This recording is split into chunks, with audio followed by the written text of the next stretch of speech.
Ooh wee, ooh wee, ooh wee, ooh wee. It looked like I've been wrong so far about a lot of things this game. Almost everything I said, almost everything I said in the pregame about this game, I was wrong about. Good thing I was wrong because we ain't here winning. Yeah, I'm wrong as hell about a lot of stuff, bro, in this game. Like everything. Just about everything I've been wrong, bro. I think so. What was I right about? Well, look, I mean, I think our defense has gotten lucky given the amount of offensive rebounds and the looks that they've gotten from three, and they're shooting like 31%, and they only have 53 points. I mean, I think they should have a lot more.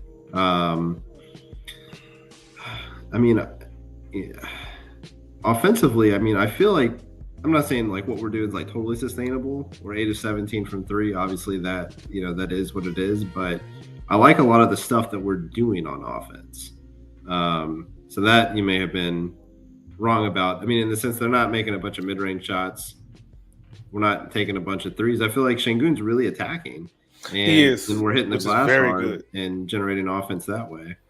Yeah, a lot of offensive rebounds. I thought we were losing the offensive rebound battle. We actually not. We're actually winning it by one, but we're winning it. So the areas that we're really winning at right now, 3-point shooting by one make. They're beating us in free throws and free throw percentage. It feels like they have more rebounds than us, but we're winning there by 5. We have 3 more assists than they do. And we've turned the ball over 10 times to their 8. So it's a lot of things. I'm surprised that we have more turnovers than them, to be honest. It seems like they've had a lot of just like really crazy like passing to nobody, not on the same page sort of thing. But it's really the fast breaks where the big difference is, because we have 15 to their 5 and we're up 8. So that's going to be something to keep an eye on. And then I'm not expecting the 3-point shooting to be sustainable, because the people that were making the free throws, the 3-pointers, are guys coming off the bench. So there's that. Shout out Cam Whitmore. Oh, and that alley that he caught, that one hand, beauty. What a beauty. His head was like so high. Yeah. That's gonna be on SportsCenter tonight. Not that anybody still watch SportsCenter. He should have made that other dunk. Oh yeah, the one that Adams caught him on the cut. Yeah, that was beautiful. But I think I don't know if he just jumped too high, and I don't know. He got caught in between wanting to do something fancy and wanting to just punch it, but I respect a good aesthetic, Yeah, definitely, most definitely.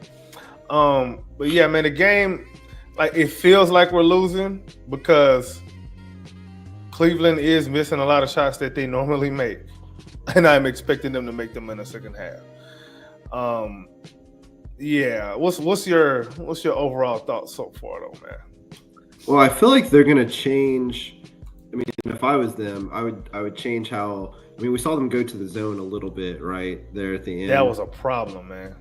And I feel like, throwing that out in the first half is risky, right? Because now we can make changes and kind of stem that tide a little bit and do better in the second half. I would anticipate. It doesn't mean it's going to happen, but it is crazy how NBA teams can't beat zone defenses.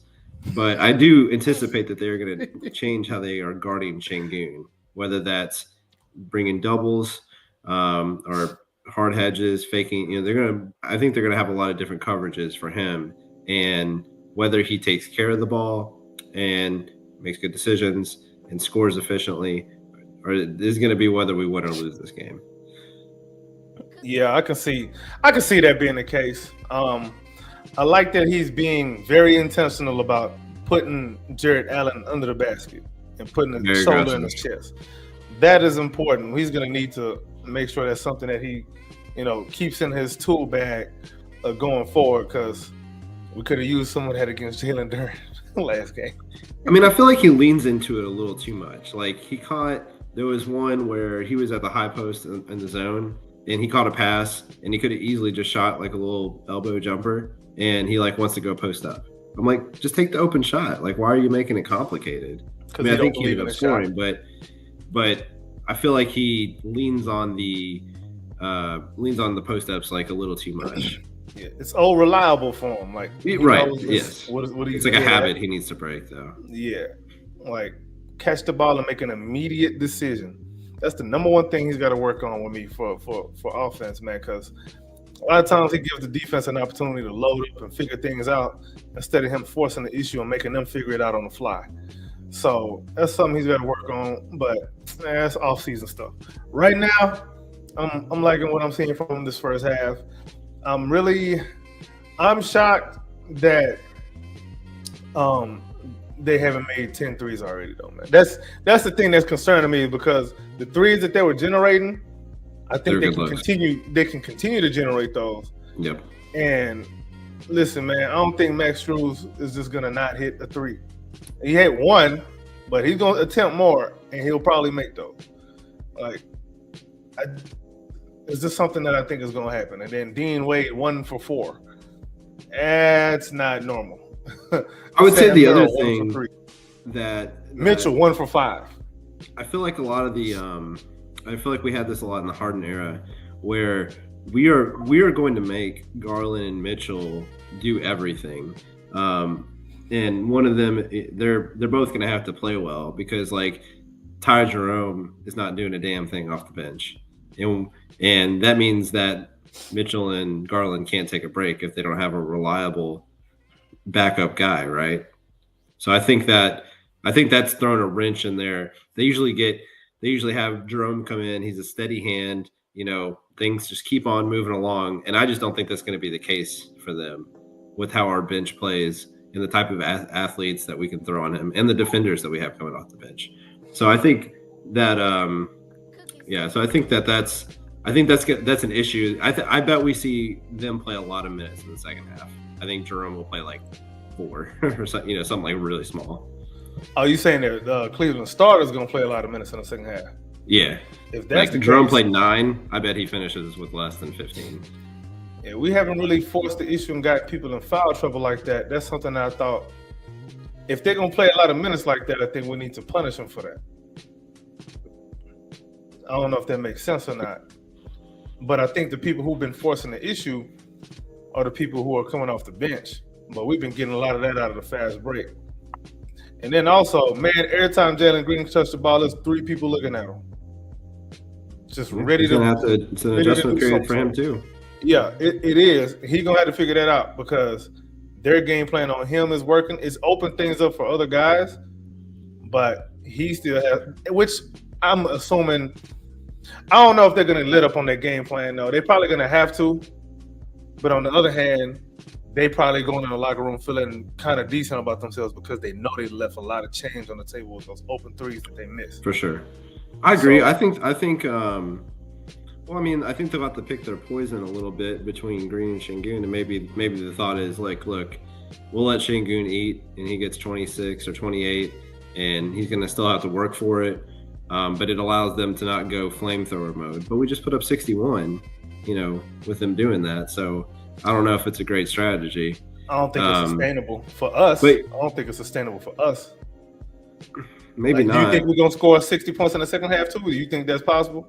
I mean, not that it's not possible, but how likely you think that is for this team?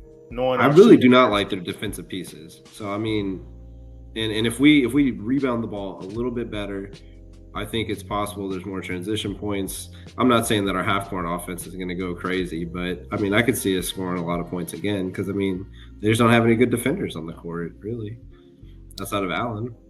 And Allen's getting cooked by Şengün, so.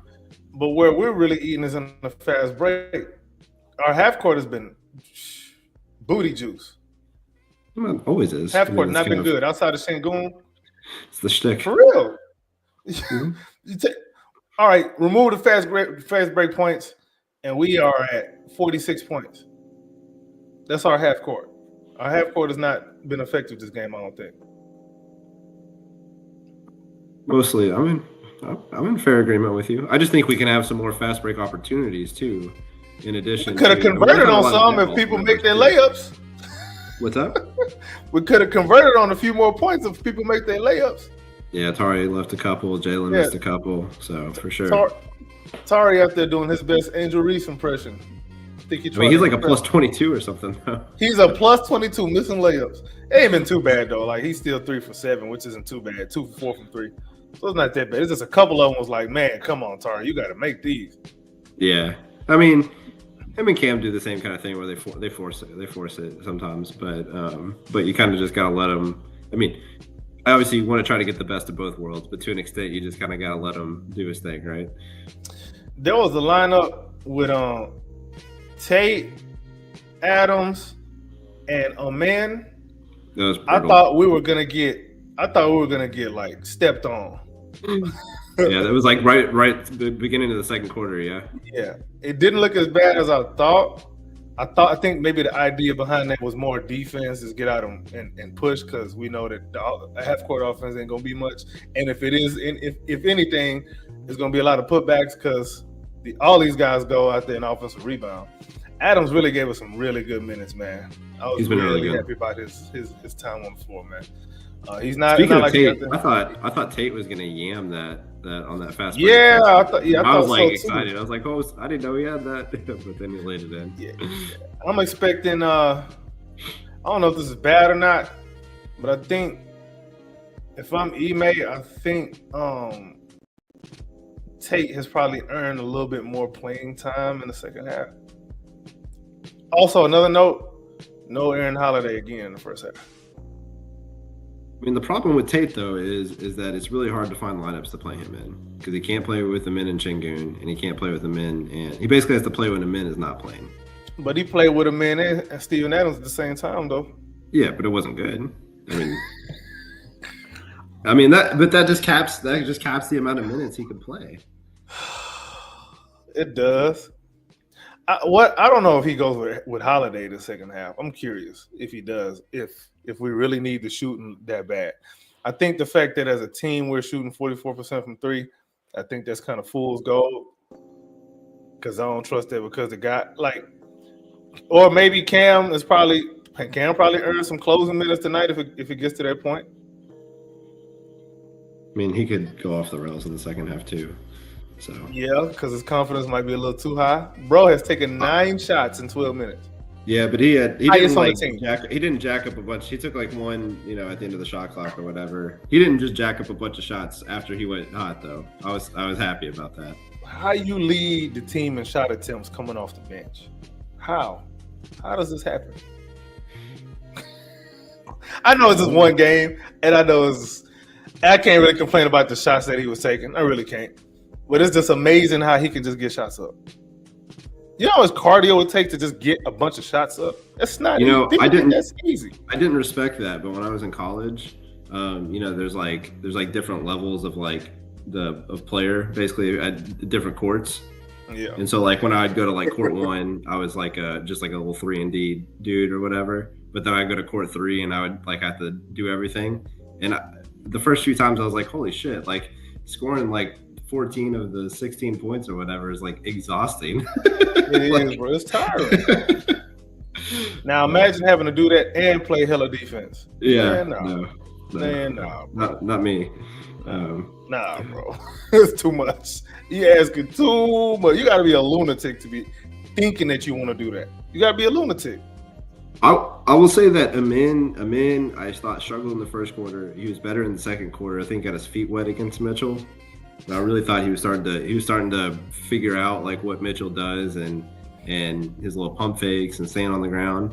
So that's another thing that I think we've been doing too much of. We've been falling for those pump fakes too much. Yeah. Come on. That's the problem with some of these athletic guys, bro. They always want an opportunity to showcase their athleticism. It's okay, bro, to stay down sometimes. It's all right, especially on defense.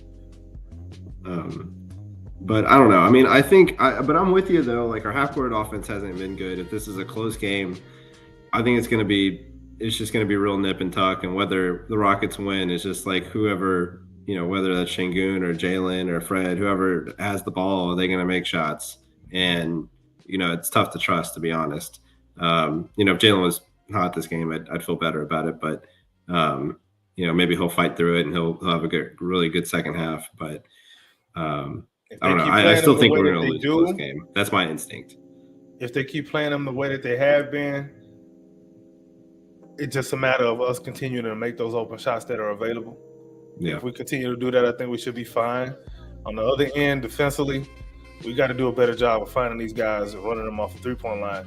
Just because they missed them in the first half, trust me, they know they missed, and they know that they can't continue to miss. They want to win this game too. So, man, you can't. So far, I'm okay with what they've done on Mitchell. I'm all right with that. Yeah, he has 0 assists, which is perfect. Yeah, that is okay. We're winning the assist battle, which is good by 3. So that tells me. But again, there was a lot of potential assists that Cavs left on the table. But we'll see how we adjust in the second half, man.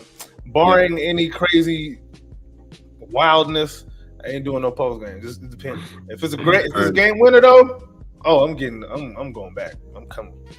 Salute you, King. Salute you. Salute, King. Appreciate you. But yeah, man. Let's tune into the second half, man. Y'all stay tuned to everything in Rockets Round Robin. Make sure y'all go check out Slaughter's latest video on the channel. Check his timeline or my timeline, and you will see the link to the video. If you ain't already subscribed, which you should be. If you're not, again, you could be in the hater your whole life. But yeah, we out of here. Tell your friends to tell their friends, and we can be friends. And we out.